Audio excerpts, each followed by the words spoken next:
देखो जी, पैसे मिल गए मुझे। 5 दिन के बाद पूरी 1500 रुपए दिहाड़ी मिली है। ये क्या बोल रहे हैं ये? 5 दिन की दिहाड़ी 1500 रुपए? मुझे भी पूरे 1500 रुपए मिले। ऐसा कैसे हो सकता है? अरे वाह, अच्छा अब ऐसा करते हैं कि पैसे मिलाकर शाम को थोड़ा राशन ले आते हैं और मकान वाले का किराया भी दे देते हैं। अच्छा हुआ ठेकेदार साहब ने पैसे दे दिए, वरना हमारे पास तो पैसे खत्म ही हो गए थे। हाँ, कितनी दिहाड़ी मिली आप दोनों को? 1500 रुपए मिले हैं साहब। 1500 रुपए?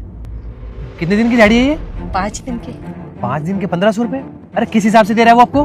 300 रुपए के हिसाब से दिहाड़ी बनी है ना साहब। 300 रुपए दिहाड़ी है? पर ठेकेदार ने तो हमसे कहा था कि मजदूरों की दिहाड़ी 500 रुपए है। उसने ये भी कहा था कि किसी किसी की दिहाड़ी तो 700 रुपए भी है। चल क्या रहा है ये सब? पता नहीं। अंकल, आपकी दिहाड़ी स्टार्टिंग से 300 रुपए है। साहब जी हमें तो शुरू से ही 300 रुपए रोज के हिसाब से दिहाड़ी मिलती है। कहीं झूठ तो नहीं बोल रहे हो आप लोग? साहब, हम झूठ क्यों बोलेंगे? ठेकेदार तो इनके साथ धोखाधड़ी कर रहा है। हमसे 500 रुपए ले रहा है और इन्हें सिर्फ 300 रुपए दे रहा है। ये तो गलत है ना? ठेकेदार को तो मैं बताता हूँ। आप लोग अभी काम करिए और जब मैं बुलाऊंगा ना तो आ जाना। ठीक है साहब जी।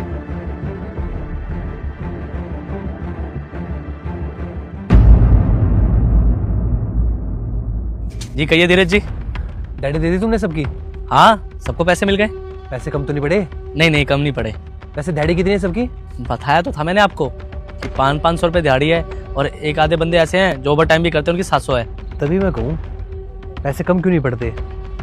तुम सबको पूरी दिहाड़ी देते भी तो नहीं हो। मुझे पता चला है यहाँ पे सबकी दिहाड़ी 300 रुपए है, चाहे वो ओवर टाइम करे या ना करे।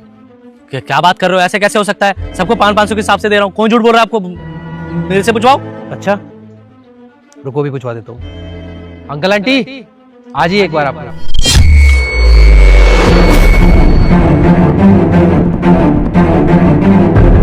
एक बार बताना आप दिहाड़ी कितनी है आपकी?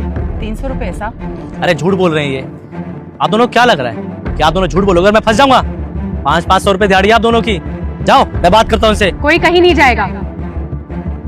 जो भी बात होगी यहीं पे सबके सामने होगी। शर्म आनी चाहिए तुझे।